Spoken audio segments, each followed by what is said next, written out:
अल्लाहुम्मा सल्ली अला मोहम्मद व आले मोहम्मद। ये उहद का मैदान है।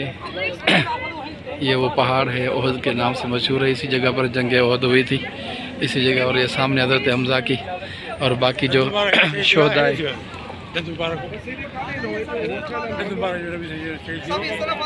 मैदान।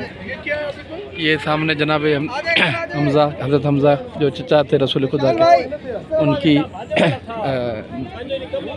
मज़ार मुबारक है।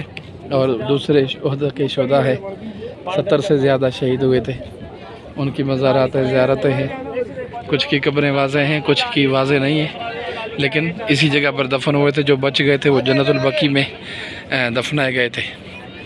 और ये सामने वो पहाड़ी है